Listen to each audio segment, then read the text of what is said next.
Yo, welcome back to the Hip Hop Heroes podcast. We back, baby. Yes, sir.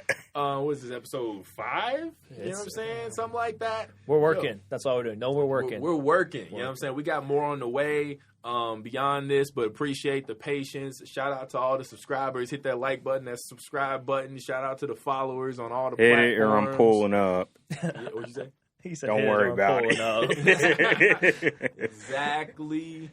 And we're going to get right into it. Let's talk about classics, guys. Let's just talk about classics. Oh, man. I've been waiting to talk about this. You know what I'm saying? People throw around the term all the time. Look at my chops right now. The first 10 minutes after an album drops, I haven't even heard this shit. Look, damn, this shit's a classic right here. Bro. Yes. Hey, believe me when I tell you, when you say we going to talk about, man, I hit that Birdman meme. Birdman hand rub. Keep going. Evil Mac's coming out right now. Hooded Mac. Exactly. No, I ain't got the beanie on. I'm sorry. So, first of all, I'm just going to give y'all my definition. And my definition is, to the best of my ability, observed off of traditional standards and general consensuses from the golden age, which is like when the term classics was first starting to be thrown around. Not thrown around, but designated, I'm going to say. Hip-hop's first recorded song, I believe, in the industry is like 79. I think 83 is when we started getting front to back. 82 is when we started getting front to back albums. Grandmaster Flash and Furious 5 and Houdini and then Run DMC in 84. And retroactively in like 98 when the Source did like a best 100 hip hop albums of the first 20 years, most of those albums contain what to this day are like the canon of the golden era. The Mobb Deeps and the Tribes and the De La's and the Wu-Tangs and the Nas's and the Pacs and the Bigs and the Hoes and the Ice Cubes and on and on. The most, and what I observed from that list, shout out to Source Magazine, best 100 hip hop albums in 1998. You can look up that article. What I observed from that list and the Source's criteria that the culture seemed to gravitate around was that not only do you have the dictionary definition of judged to be of the highest quality over a period of time, dictionary definition of classic, but also skill, innovation, uniqueness, and influence. So the quality has to be there, but more than just being well executed by the standards of people that, you know, who listen, who follow the culture and listen to these albums, you know what I'm saying, as a lifestyle, you know, people that really like are tapped into hip hop and people who love consuming the music. Like, not only is it to be perceived as high quality effort, but ultimately it has to be groundbreaking. It has to be something that, relatively speaking, the culture hadn't seen before. Unique, innovative, influential, in addition to the skill. Ultimately, something often becomes influential as a result of being innovative. You do something unique, and then it impacts people coming after you. So to recap, highest quality, innovation, influence, artistic influence, not, you know, things that don't have to do with the art. Let me just put it that way. I'm talking about like Run DMC and LL Cool J, like LL Cool J introducing the love song, and then everybody starts making the Chick record after that. You know what I'm saying? Slick Rick on the Great Adventures of Slick Rick telling a fictional story about a girl, and then everybody telling stories after that. You know what I'm saying? It's not to say that you can't still have classics in the current era, but we should recognize that it's harder to change the game 40 years in as opposed to 10 years in, when things were being innovated and groundbreaking every week, every month, when hip-hop was new. You know what I'm saying? So that's why you, in these discourses, people make it seem like, oh, how come old heads act like all the classics are in the 80s or 90s or wherever, and we can't say something now is classic. It's not that we're gatekeeping the word classic. It's just they're saying it too quick. You're saying it too fast, bro. Off of everything bro, that's good. Problem is, my issue now is like, bro, the album came out on Thursday, and you're saying it's a classic on Saturday. That don't make no sense. I can see if you're saying like this is a classic album for a blank artist. Yeah. Boom, boom, boom. Totally, like this fits. Use their a different thing. word. Cool, yeah. It's the best album. But classic overall, album. like you can't it's like, do bro, it. it has to grow. Like it has to age. Yeah. Like because it's over a period of a time. lot of albums don't age well. Mm-hmm. I've came to realize that. Yeah. Like they might be good for a couple weeks, and you don't want to hear it 2 years later. Exactly. You know what I'm saying? I think that's the biggest thing is like one of the definitions is like it has to be recognized and established its value. Like it has to be able to add something to, like you said, Right. innovative. Like, yes, I can have a classic art like album from Cole or Wale or a JID, cool. But did they really change the game? Did they make something new with the album? That's what makes it a classic. It's like what innovation, what did we do to change something here?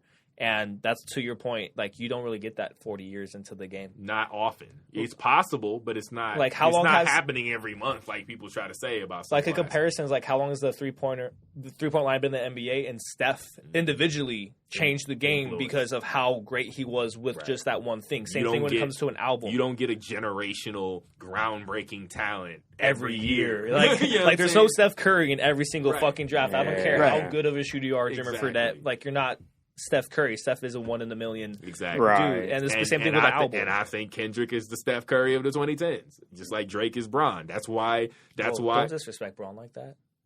I'll say, let's take it a step back. Hang on. I'll give Kendrick. Chill, I'll give Kendrick. Kendrick is the chill. Steph Don't Curry. disrespect Braun like that. Chill. Drake is a legend, though. He Drake is, got classics. he You know what I'm is, saying? but- And their careers parallel. I'm not gonna make this about Drake. and We're Bron. gonna say Their careers we're parallel. gonna say Drake is the KD. Hey.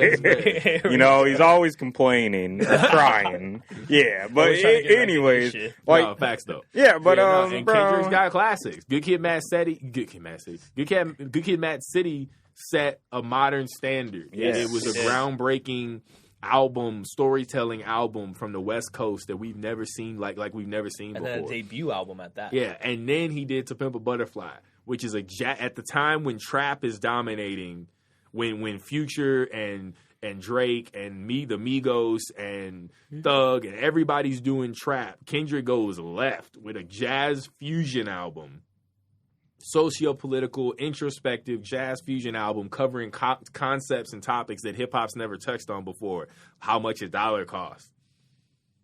Talking to God at the end of a conversation with a homeless man, like talking to Pac at the end of Mortal Man, like about the class warfare and divide between classes in America and the economic statuses. Like there are things that no one's ever talked about before. oh yeah, On To Pimp a Butterfly. You know what I'm saying? That's how you make a classic. It's not just rapping good and making good beats. Like, it's not just, oh, this album slaps. And it came out when I was in high school and it still slaps to me now, so it's a classic. I don't agree with that. I can't agree with just replay value alone being classic, because that's nostalgia factor too.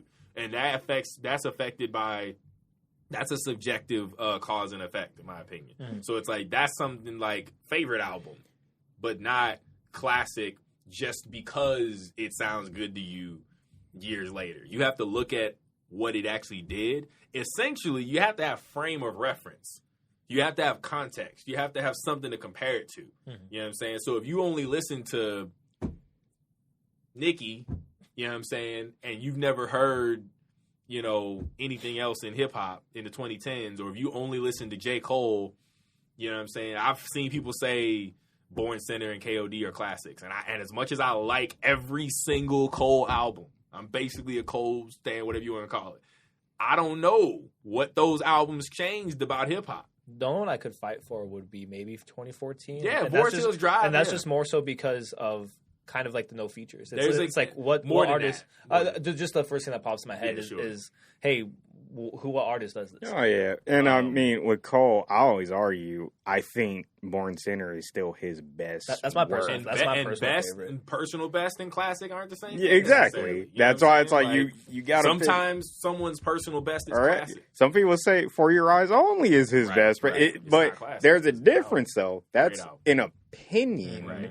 You can't, and that's really, speaking of opinion, that's kind of where I try to be objective as possible. Like when it comes to terms like classic and other terms that we're gonna get to, GOAT, legend, king, we can look at the observable landscape and compare what's happened in hip hop around before and after this figure, whether it's an album, whether it's a verse, whether it's a song, whether it's a rapper's career. We can look at what happened historically.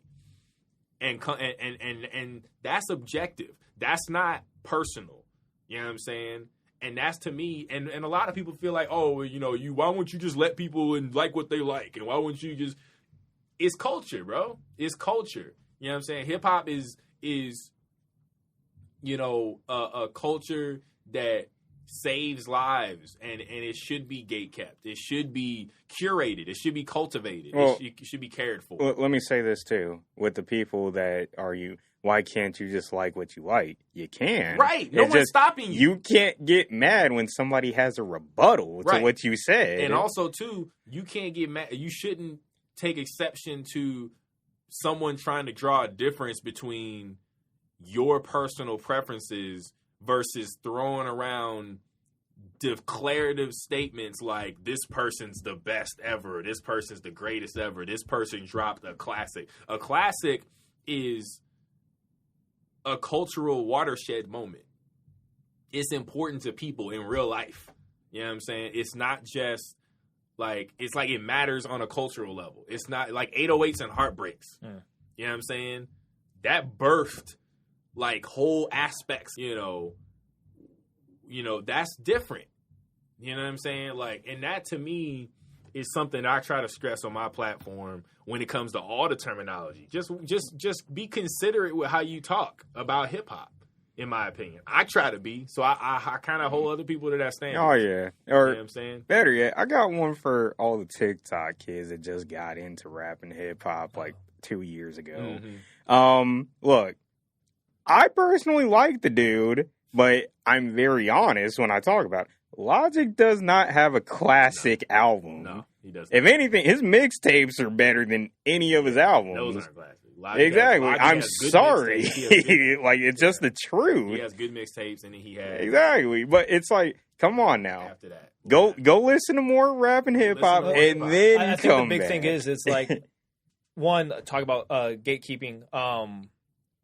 Listen to what you want to listen to, like what you want to like. Enjoy what you want to enjoy. But when it comes to the gatekeeping, when you take that step over the line and go, like, for me, when I first came into hip-hop and, like, started to actually want to talk about and have a discourse about it. Right. I didn't know a lot of the history, so what I do, I started learning a little bit. Being open to these conversations. Hey, if I came in, Cole's my go, okay, I have a talk with Hero. It's like, hey, this is why Jay-Z's probably go for looking at these contexts, and I can come and be super guarded, be like, no, Cole's will go end of discussion, or understand, okay, someone who's had the game, who's grown up in hip-hop, enlighten me, what makes a GOAT, which we're going to have these conversations. This is what's starting this whole series, but basically be open to discourse, be open to knowing, hey, there's a personal favorite, personal classic albums, but then with this culture, and again, talk about the gatekeeping, like, there's rules to this. Like, there's rules to this shit, like, bro. I can say I love Jaw, but I'm not claiming that Jaw's the GOAT right now. Because, one, he's young, and there's levels to this shit. You have to check off all these boxes, and that's why when we start talking about these classics and GOATs and stuff like that,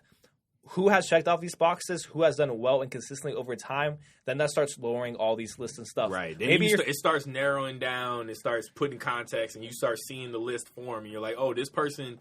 And it's not an insult to anybody that's not considered number one, because there's lots of legends in hip-hop. You don't have to be the GOAT to be a legend. You don't have to be...